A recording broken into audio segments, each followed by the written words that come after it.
तर एक breaking news आहे। देशमुख हत्या प्रकरणामध्ये धनंजय मुंडे यांचा संबंध नाही असं तपासातून समोर आल्याची माहिती सूत्रांनी दिलेली आहे। वातावरण शांत झाल्यावर मुंडेंना मंत्रिपदावर संधी दिली जाणार असल्याची माहिती सुद्धा सूत्रांकडून मिळतेय। तर धनंजय मुंडे यांचा राजीनामा जनभावनेमुळे घेतला असं आता सत्ताधाऱ्यांचं मत असल्याची माहिती सूत्रांनी दिलेली आहे। तर मुंडेंच्या राजीनाम्यासाठी केंद्रातील नेत्यांचा दबाव नव्हता का असा सवाल यामुळे उपस्थित होतोय।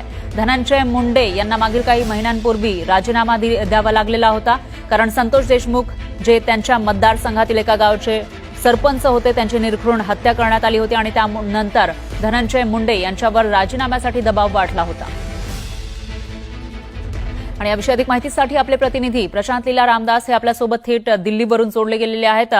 प्रशांत, काय सांगाल, मुंडे यांच्या राजीनाम्यासाठी केंद्रातील नेत्यांचा दबाव नव्हता का असा सवाल उपस्थित होतो आणि त्याचबरोबर त्यांना पुन्हा एकदा मंत्रिपदाची संधी दिली जाणार असल्याचंही कळतंय।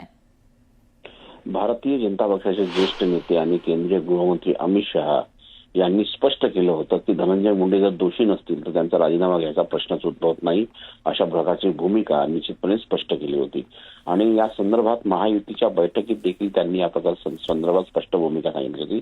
त्यामुळे धनंजय मुंडे यांच्या राजीनाम्यासाठी केंद्रातील कुठल्याही नेत्याचा दबाव नव्हता हे या निमित्ताने स्पष्ट होते। महत्वाचं म्हणजे खास करून जर बघितलं तर महाराष्ट्रातील एका मोठ्या नेत्याने ही माहिती दिली आहे।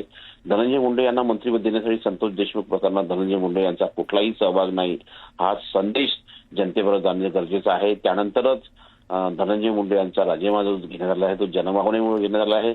संतोष देशमुख हत्या प्रकरणात धनंजय मुंडे संबंध नाही। वातावरण शांत झाल्यानंतर धनंजय मुंडे यांना पुन्हा एकदा मंत्रिपदाची संधी दिली जाईल अशा प्रकारची माहिती सूत्रांनी दिली आहे। मोठी बातमी या घडीची म्हणावं लागेल। बरोबर आहे प्रशांत, धन्यवाद तुम्ही दिलेल्या या सविस्तर माहितीसाठी। तर वातावरण शांत झाल्यावर मुंडेंना मंत्रिपदावर संधी दिली जाणार असल्याची माहिती सुद्धा सूत्रांकडून मिळतेय। त्यामुळे आता धनंजय मुंडे यांना कोणतं मंत्रिपद दिलं जातं, कधी दिलं जातं तेही बघावं लागेल।